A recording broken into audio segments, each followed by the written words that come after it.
your back. More low.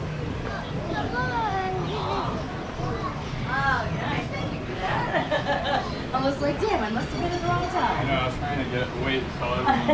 Well, thanks. Yeah, that's ones we saw on the other side.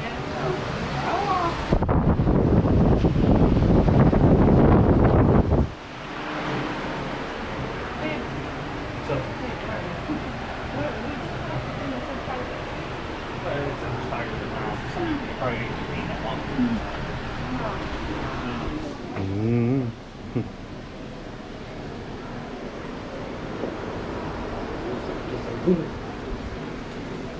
I'll be heading right up these steps.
See, baby. Oh, there we go.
Does she go inside at night then? Yeah. Most of them do. Yeah, they do. I thought it was up there. One of the reasons why they said like, oh, we're going on air conditioning, it's too hot. We don't want to torture them. It's sort of funny that we've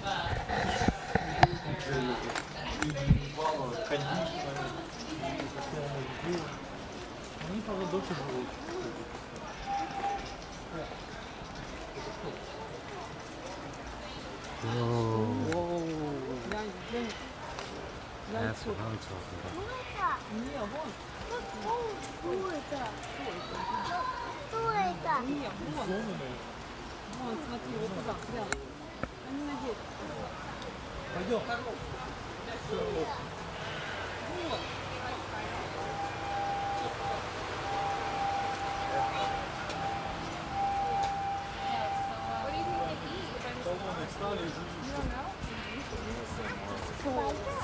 Grass, yeah. Maybe bugs if there's bugs on the grass. But lots of grass and lots of hay. They probably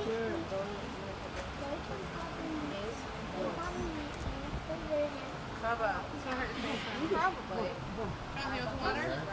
Bubba, you want some water?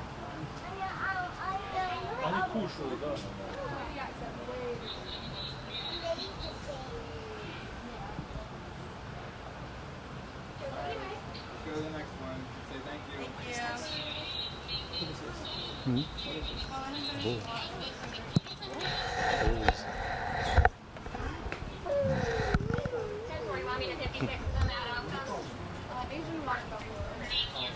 Asian water buffalo.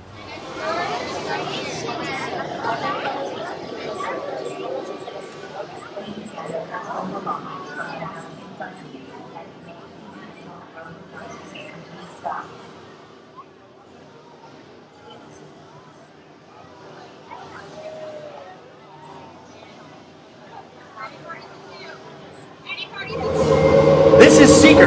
Listen up. We've got to get in, grab the Iguanodon, and get out before that asteroid hits. Let's roll!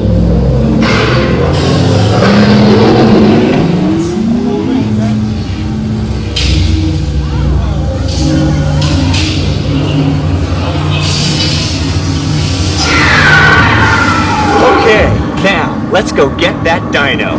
Computer, what are you tracking? Styracosaurus.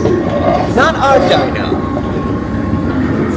Warning, meteor shower in range. Just little one. Oleoramus. Hadrosaur. Raptor.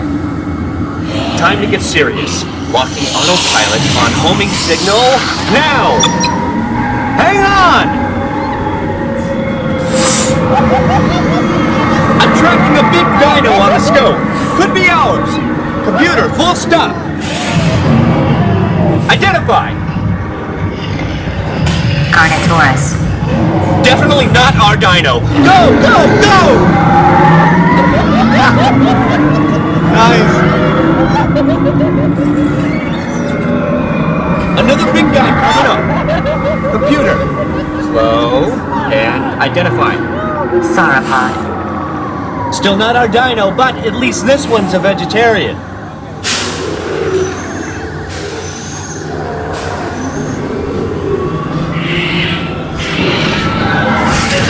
Asteroid impact in 90 seconds. We better move it.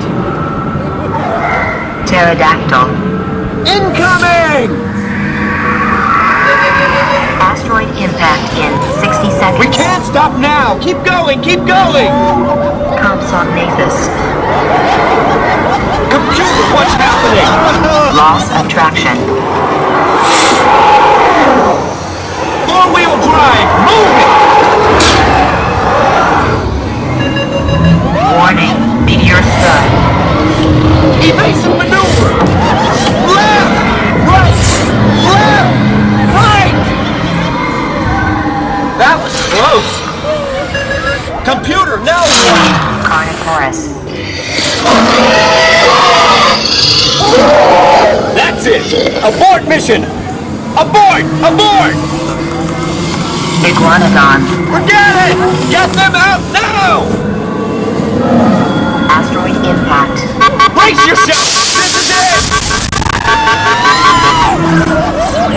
They're not gonna make it! They're not gonna make it! Mission accomplished. You made it! I knew you would, and guess who made it back with you? I better find him before security does. Thanks for everything!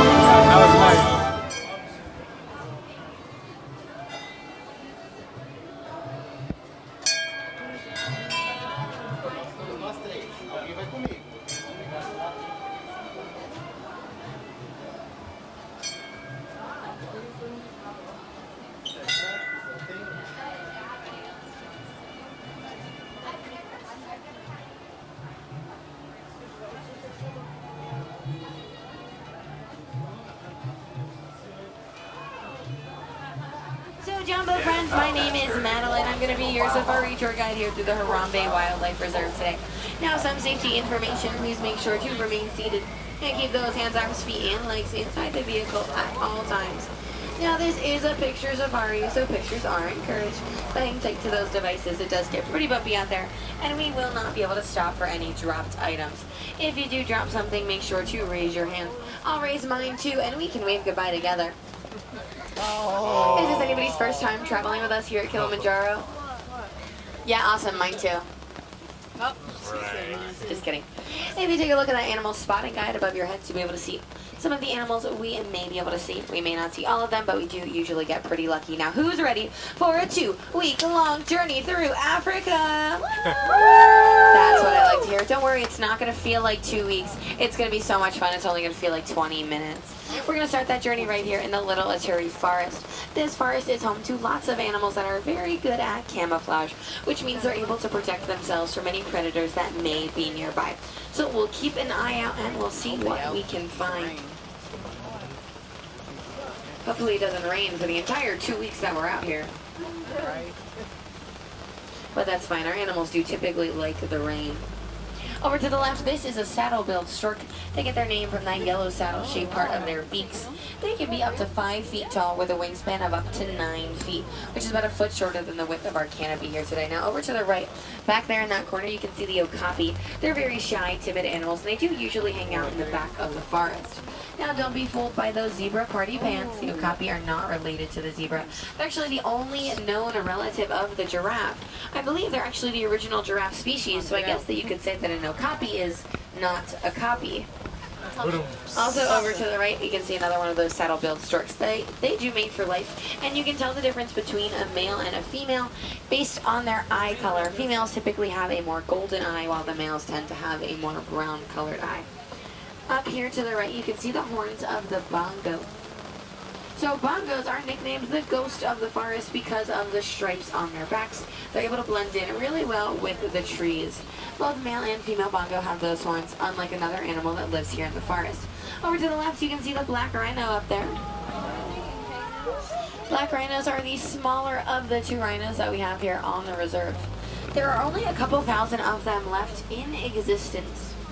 So we're very lucky to have 2 males here with us today. Over to the right, you can see some more of those bongos.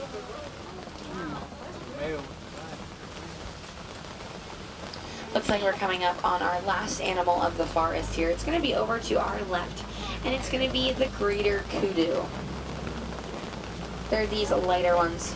They look very similar to the bongo, but they are a little bit of a lighter color. So, unlike the bongo, the greater kudu, only males will have horns, so these ones look to be female because they don't have any horns. Now you'll notice that they have a very similar striped pattern on their backs to the ones that the bongos have. They typically have 6 to 10 vertical white stripes. Those help them blend in with the trees. So now we are going to head out of the Little Ituri Forest because we've seen everything we can, and we're going to head into the Safi River. The Safi River is home to water animals, such as the Nile hippopotamus and the Nile crocodile. Now, friends, I do just want to remind everybody to please remain seated. I know we want to see the animals down here, but it is much more important for safety to come first. So just make sure we do stay seated. Over to the right, though, you can see some of those Nile hippos. A group of them is known as a bloat. Now, they usually don't like to swim around the water. They actually prefer to walk or run along the bottom. And if those hippos were up on land and we were in a race, we would lose. That's because they can run around 30 miles an hour. They can also hold their breath for up to 8 minutes. And one way that they communicate with each other is known as a wheeze honk. No 2 hippos have the same wheeze honk. Each one is different. And the more dominant a hippo is, the more will respond to the wheeze honk. Now over to the left, these big white birds, they're the pink-backed pelicans. Their backs turn a much more vibrant pink when it's time for them to mate. They don't have a traditional mating season like a lot of other animals. They do mate all throughout the year. And they're colonial nesters. That means they nest in very large groups. For those pelicans specifically, that group can be from 20 to 500 pairs. And they can swallow a fish whole and fly for up to 24 hours straight. Now, over to the left here, friends, these are the Nile crocodile. Whoa. Those crocodile can be up to 16 feet long. Now for reference, a giraffe is about 16 to 20 feet tall. So those crocodiles are about as long as giraffes are tall.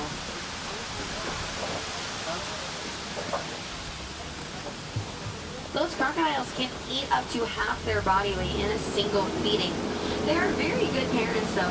The parent crocodiles will gently roll their eggs around in their mouths to help them hatch, and then they'll walk them to the water when it's time for them to do so. One of the main differences between a crocodile and an alligator is that when a crocodile closes its mouth, its teeth stick out. That gives them a nice toothy grin. We do have another type of crocodile. It's going to be found over in Dino Land. It's going to be the American crocodile. Now over to our right, this is the one, the only, hundreds of years in the making, the baobab tree. Ooh. Ah. So that tree is also called the tree of life, or the upside down tree. It's called the upside down tree because it looks like it's been planted upside down with its roots in the air. So that tree will actually remain leafless around 9 months out of the year. It does that in order to retain water. That way any nearby animals can come on over and eat that bark, and it's going to help to hydrate them during those hotter months. So now, friends, we are entering into the savannah. The savannah hosts millions of migrating animals every year, and it's also home to some of the most famous animals that we all know and love. So we'll see what we can find out here. We're going to see some of those giraffes in a couple days here. Over to the right, though, this animal closest to us with the really big horns, that's the Ankole cattle. Those horns may look very heavy, but they only weigh about 10 to 15 pounds. They're made of a honeycomb-like structure, and the cattle are actually able to circulate blood up through those horns in order to cool themselves down. Now over to the left, this is a shared habitat. That means two different animals stay in here, never together, but they do share the space. This is the spotted hyena. So hyenas are one of the only animals that can digest bone marrow. Now because of that, people tend to think that they are scavengers, but they are hunters as well. And they have a matriarchal group structure. That means every single female will always outrank every male. They're kind of tricky to spot because they're so close to the wall there. So now we're coming up on some more of those Ankole cattle, and over to the left we can see two different animals here. We can see in the back corner with the long skinny horns, those are the sable antelope, and these larger ones here are the eland. So the sable antelope are the official emblem of our reserve. That's because in a fight or flight situation, they're much more likely to fight. They'll use those horns to keep predators like lions off their backs. Now the eland, they're the largest of the antelope. One of my favorite things about the eland is that the males will use those horns to pick up flowers and other plants to create flower crowns for themselves. Then they'll find females nearby to see what they think. Now ours doesn't do it very often here because the only female eland we have is his sister. Now over to the left, we're coming up on Jurassic Park. You can see the whole tower over here. So these are Maasai giraffe. We can tell that they're Maasai because they do have a much more jagged edge along their spots, which you can see pretty well from here. So those spot patterns actually work the same way fingerprints do. No two humans have the same fingerprint the same way. No two giraffe are going to have the same spot pattern. These giraffe only sleep about 30 minutes each day. They'll do that either sitting or standing, but never laying down, because laying down leaves them much too vulnerable. Mom giraffes actually give birth standing up, so she starts teaching lessons very early. The first one being gravity, because that baby does have a 6-foot drop. But those babies can walk within their first hour of life. Over to the right, we can see lots of wildebeest. Wildebeest are famous for their migration. They tend to travel in groups of up to 1.5 million. Now that large group is going to kick up so much dust and dirt that they can actually be seen from the space station. A group of wildebeest is known as a confusion, and their name actually does mean wild beast. Now they're also called the gnu, G-N-U. That's because that's one of the sounds they make, they gnu.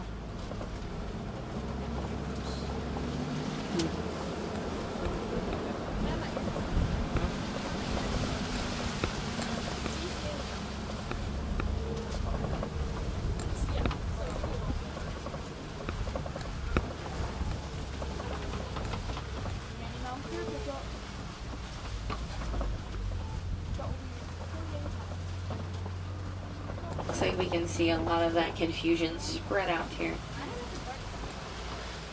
So friends, now we're going to be heading deeper into the savannah to see what we can find.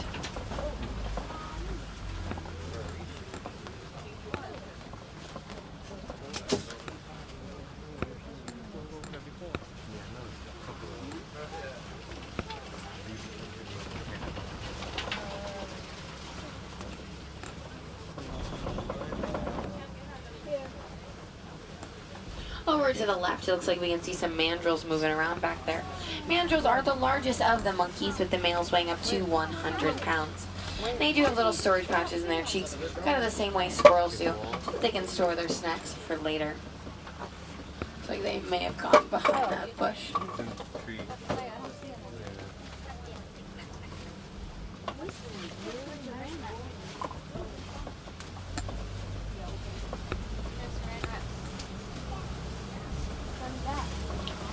Oh, this is not good, friends. This is the way I usually go. So I guess we'll go straight then. I've never been this way before, so hopefully we'll be okay. We'll find out together.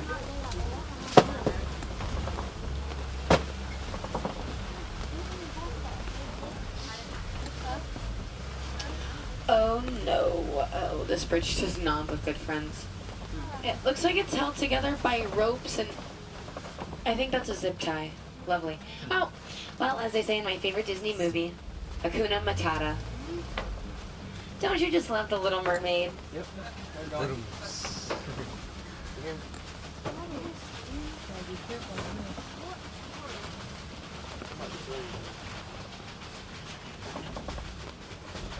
And it looks like we made it. Did everybody make it? Did I hear no? Really? That's not good. Well, one no is better than my last truck. So anyway, now we're coming up on some red clay pits here. If you look closely at the red clay, we may be able to tell if there's an elephant herd nearby. And over to the right, it does look like we can see some pretty recent looking tusk marks. So elephants actually like to eat red clay. It serves as a mineral for them. So the same way that we take a daily vitamin, these elephants come on down to the red clay to get their nutrients.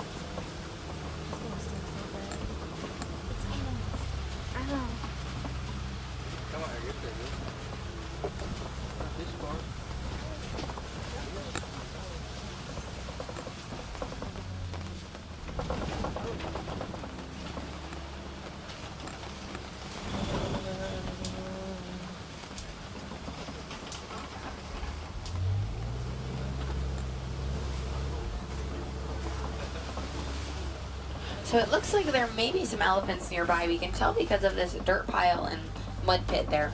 So elephants have really sensitive skin. So what they like to do is they'll use their trunks to throw dirt and dust up onto their backs. It helps them create a natural sunscreen.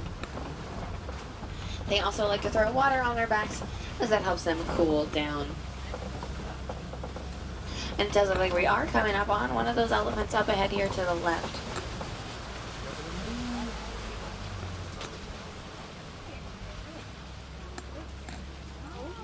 Looks like it's moving around here. You can see that the elephant is flapping around its ears. Now they do that in order to get some air flowing back there. That helps them cool down up to 15 degrees. I like to call that their ear conditioning. And the moment you've all been waiting for, down to the left, the Disney ducks. They traveled here all the way from Florida. That's so crazy. Over to the left, though, we do have the greater flamingos. They're the largest and lightest pink of all flamingo. Now, if you look, you'll see these gray ones down here. Towards the end, there are babies. Those babies are gray and not pink because flamingos turn pink up to 2 years old due to their diets. They eat a lot of shrimp that contains beta-carotene. Over to the right, those are the springbok. I'll talk about those in just a moment. Back to the flamingos. A group of them is known as a flamboyance.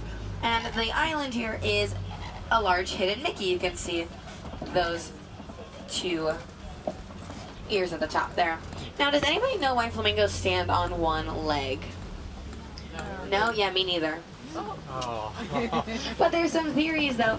There's one theory that says it helps them cool themselves down, and another that says they can balance better on one leg than they can on two. So those springbok that we saw, They get their name from their ability to spring. They can jump around 6 feet in the air and 13 feet forward simultaneously. Now it looks like we may be able to find some rhinos nearby. We can tell because of that mud pit there. They like to roll around in that mud. It helps them cool down.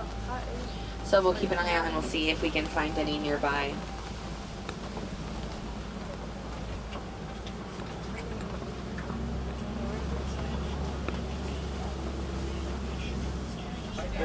Right here to the right, to the right. Over to the right, there you go. Thank you, friends. Over to the right, those are the white rhinos. As you can see, they are not white. They're gray. They're called white rhinos due to a mistranslation from an Afrikaans word, white.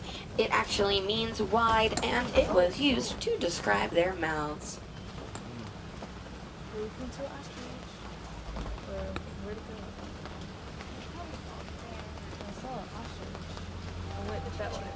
Now over to the left you can see the cheetahs. Cheetahs can run up to 60 miles an hour. They can maintain that speed for a few hundred yards, then they do need lots of rest before they hit those speeds again. Takes them an hour just to catch their breath. Now, they use their claws when they run. They have non-retractable claws. That means a portion of their claws are always out. It's not going to work the same way a soccer cleat does. It helps them grip the ground when they run. You can see some more of those cheetahs over here. So we do have 2 sets of cheetah sisters here on the reserve. I like to call them our cheetah girls. They also use their tails when they run, sort of the same way a boat uses a rudder. It helps them maintain their balance and change their direction.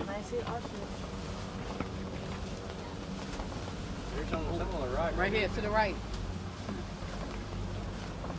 So now, friends, we're coming up on the Kopi Rocks. The Kopi Rocks are a great place for all kinds of animals on the savannah because they're able to climb on up to see what's going on in the areas around them. So we'll keep an eye out and see what we can find. It does look like we can see a water buck up here to the left.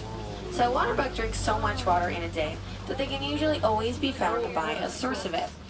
Their coats are actually waterproof, and we can't see it really well on this one, but hopefully we'll be able to find the other ones. They do have little heart-shaped noses.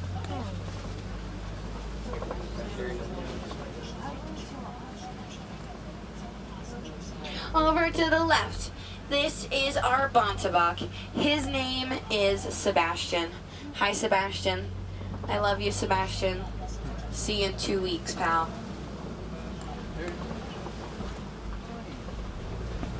So I'll tell you the story about the Bontebok because I think it's really inspiring. So at one point in time, there are actually only 17 left in existence. But a group of farmers who love them so much.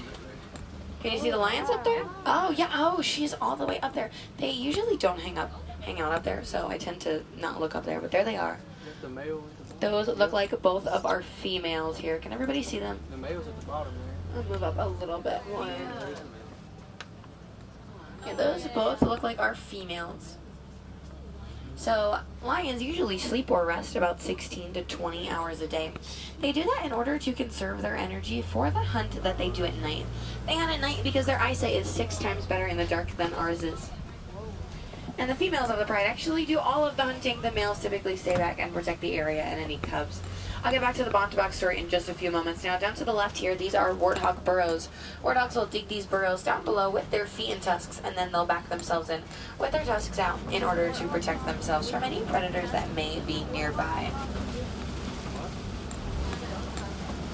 Now, over to the right, we're coming up on some ostrich eggs. Now, those eggs are very tough. They're so tough an adult male could stand on one and it would not break. And they do take about 40 days to hatch. Now, back to the Bontebok. So at one point in time, there are actually only 17 of them left in existence. But a group of farmers who loved them so much decided to see what they could do to help. They learned that the Bontebok can't jump, so they built a fence around them. Now that small action was able to help repopulate the species. We can only see the Bontebok in protected areas like here on the reserve, but there are now a couple thousand of them instead of just 17. And Sebastian, our Bontebok, is, I believe, the oldest Bontebok in the world right now. So we're very lucky to have him here with us. So now we are heading into the Magadi Glen. This is where our warden has been staying. And it looks like our warden has taken in a group of Nigerian dwarf goats. Now, these are the one animal on the reserve that do not like the rain. As soon as it starts to rain, they hide under the awning like we can see here. It looks like we've got 2 adventurers out there today. So these goats are very playful. They are so playful they are sometimes actually raised as pets, but for the most part they're raised for their milk that's very sweet and very nutritious. They have a nice mutually beneficial relationship here with our warden. The goats are taken care of and always get plenty to eat, and the warden gets the milk that sells for a nice price at local markets. Now, a young goat is known as a kid, but most of ours here on the reserve are full grown. They're just very small.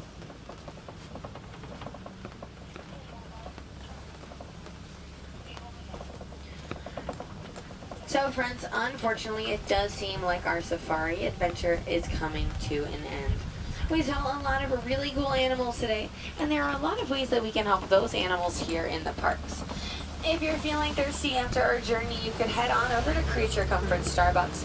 They're going to have a flat white latte over there that helps support the cotton top tamarins found directly across from that location. You can also check out our shops, including the one here in the village. They're going to have specially marked merchandise with a Disney Conservation Fund tag, and a portion of the proceeds from that sale will go towards that animal. So for example, if you buy a hippo plush, you're going to be supporting our hippos.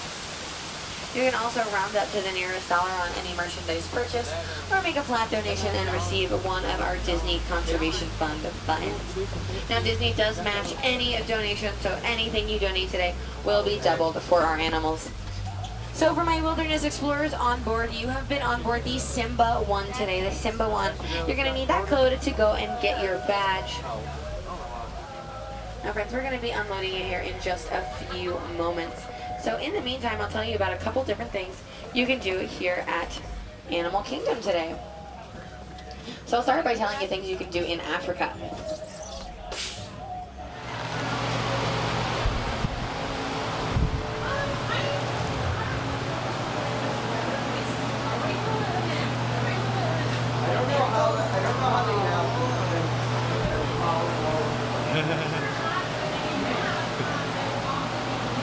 See plenty of those.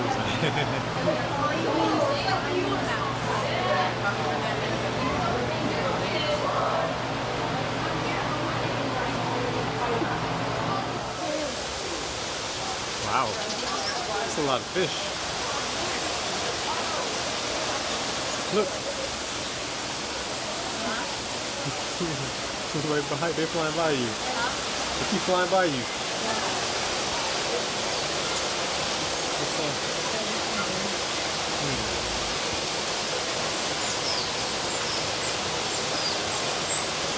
Ooh, get a fish tank like this in a house. That's a fish tank you can go swimming in. He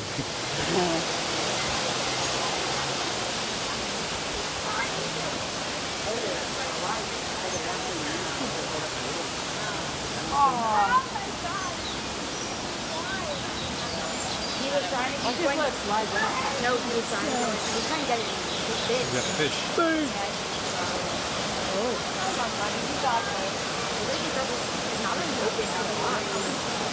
Keep trying.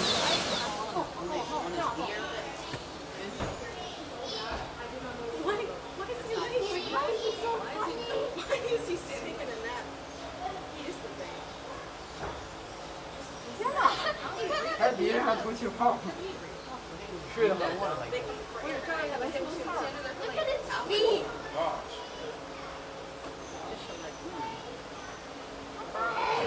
You finished it all?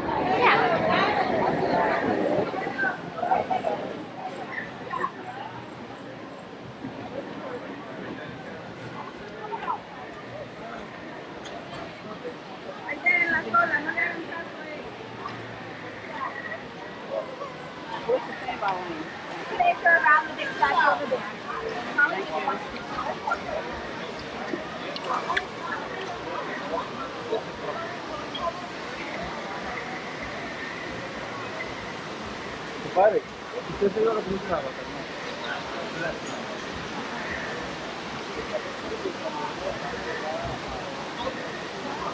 No, it's not really 125 minutes.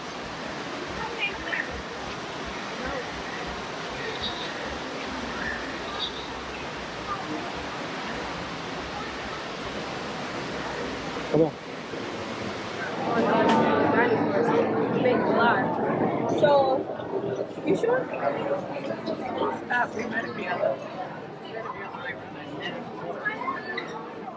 Yeah, you're on the wrong line. It's not the Ratatouille ride. No. Yeah, watch the rest of her. Asparagus. Not. At least it gives you something to look at. A fake sea urchin.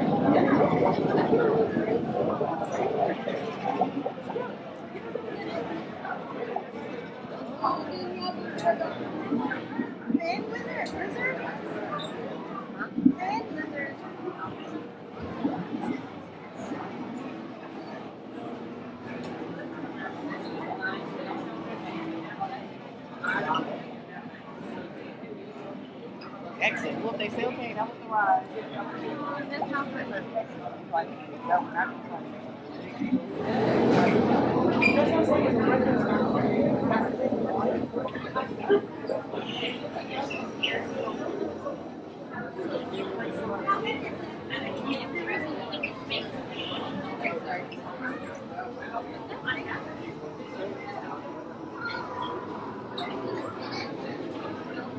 You know what this looks like? This looks like an escape.